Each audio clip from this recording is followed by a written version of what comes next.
Here we are back at it. So we got the feed for third floor, the Recirc Navion. Got that done. Also got the output connected. And it runs back to our series of 3 holes. Remember this deal? So decided to use the high one for the third floor, the middle one for the Recirc. And as you see, we also got the Recirc line in. And built a little support here for the valves. And also, we have a habit of labeling valves. This one doesn't have a label because it hasn't been put on there yet. But it's a good idea for not only the owners, if the place is rented or something like that, just common sense little note. Oh, this is the third floor hot water and we have a leak. You can turn it on or turn it off. And again, this is when we do entire projects like this. This house was nothing but sticks and frame. When we do a complete retro like that, basically, which is like everything old is gone, all new in, it's a habit. It's actually policy to label the valves in the basement. And as I said before, this basement is going to be finished. This ceiling is going to be sheetrocked. And so over here, they're going to develop a little panel, probably with some screws in it. And in the code, they call that accessible. If you had a panel with a handle on it, like a little spring-loaded handle and hinges where you can just open it, they're calling that readily accessible. So this is always a good idea. And when they make this, they'll also be able to get to this valve, which takes the cold. Let's see. Yeah. That's the cold feed for the third floor. So from here, they can control basically the water going up and down. Now, interestingly enough, this is the third floor hot riser. So as you know in code, you're supposed to have a valve for every riser. This is the Recirc for the Navion, but by definition, it is still a riser. So it got a valve and also, more control. So that was done.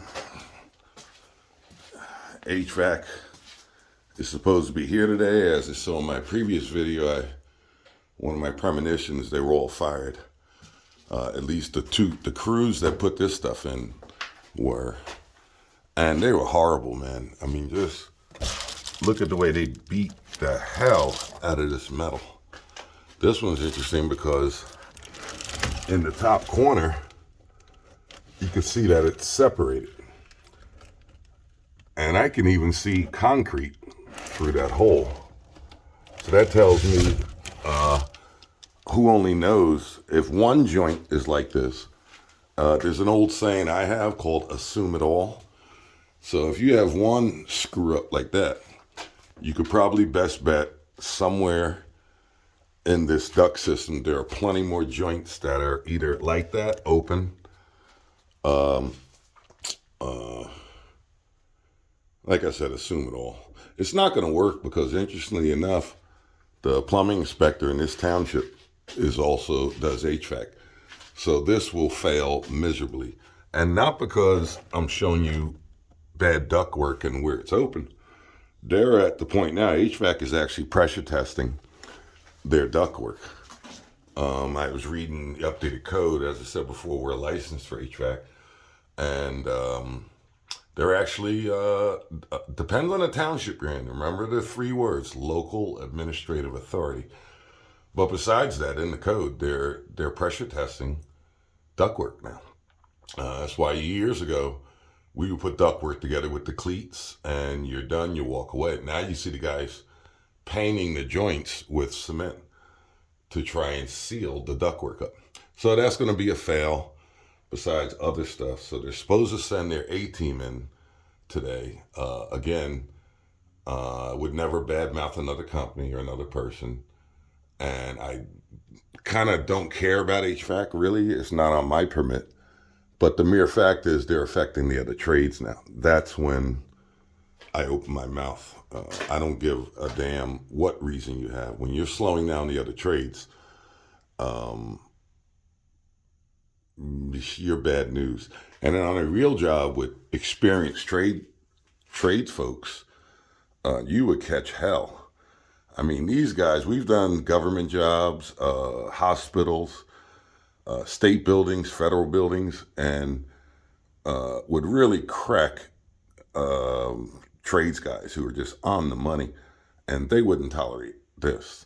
They wouldn't care if it wasn't on them, but as soon as you start delaying, so for example, they haven't been here in 2 weeks, and usually they show up for about a day at the most, and they disappear for another 2 weeks. So something's up, but it's not my concern, or the owners really, but it's not fair to the owners or anyone else. But for sure, they will never be used again. And remember when I was saying in the other video that you're as good as your worst mechanic. You could have 9 crack guys if you got one knucklehead out there. That's what people will remember about your company, the knucklehead. So get rid of the knuckleheads. If you can't train them, approach them, give them a chance. But when your chance starts adding up to thousands of dollars being lost, which is what happened here, I'm willing to bet, and again, just running my mouth and getting long-winded here, this company's not going to make a dime on this job. Just think, they paid, I think it was about 6 guys, 2 different crews, and they came in here, if you piece it all together, they were here about a good week, 7 days at the most, and they just screwed up everything. So besides all the material here, which I would take a guess is between the 2 furnaces and all the metal, it's probably close to about 10 grand in materials on this job. Plus they had to pay those knuckleheads, let's say 10 days, 6 guys, 10 days. And now they got to send another team back to fix all the problems. And the really hard part about it is for the A-team coming in, when you see in the previous videos on the first floor how close the duct is to the ceiling, the owner of the business came and he was shocked. And basically, to get this right, they have to take the duct down, redo it, and put it back up. Maybe not the whole thing, but in spots where they use flex, duct flex, and it was requested by the owners to use at least amount of flex as possible. And the owner of the HVAC company agreed and said, oh, here should be hard duct, not flex. Well, the knuckleheads just put flex everywhere that they could. So basically, I'd say 60% of what they did has to be redone, because the duct is so close to the ceiling. How do you cut into the trunk if it's so close to the ceiling? Unless you have super angle cutting tools, and you're the size of a Oompa Loompa, I mean, you're not going to be able to do it. You got to pull the duct down, cut it, put it back up. So anyway, enough of those dummies. So we're going to do that today. Let's see if we didn't get this in. This is the feed for the first and second floor. And we got that feed in. We managed to come through and jog over, trying to hug this beam here, because I want all this open as possible, because the intake and exhaust are going up the wall and out the building. Again, in a previous video you saw, I said ground level in this dwelling is about here. And around here you need at least 36 from the grade when you exit the exterior for the appliance.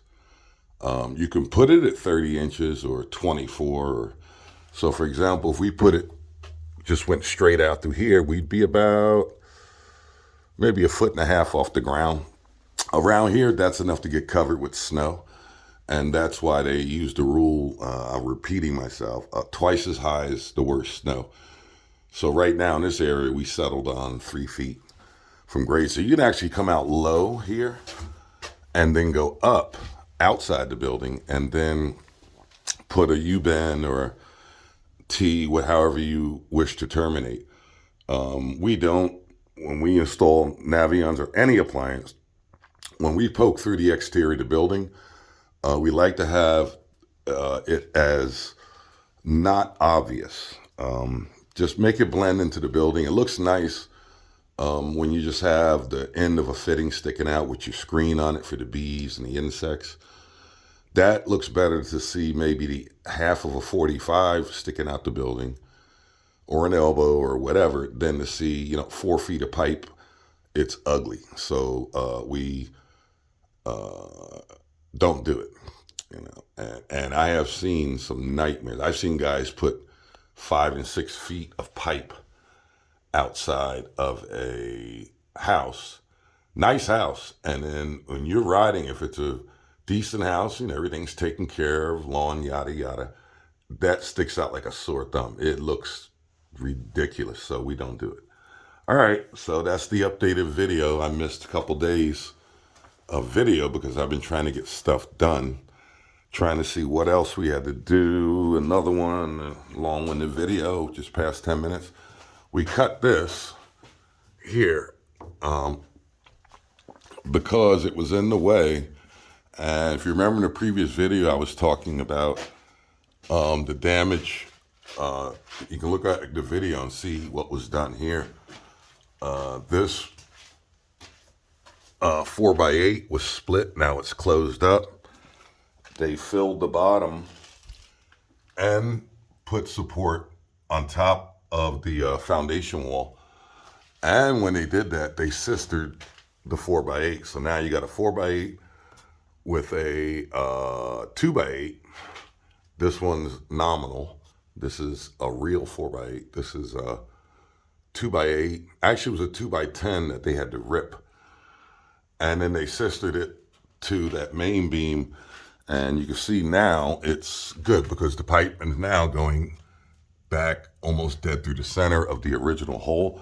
So that's not moving. That's great.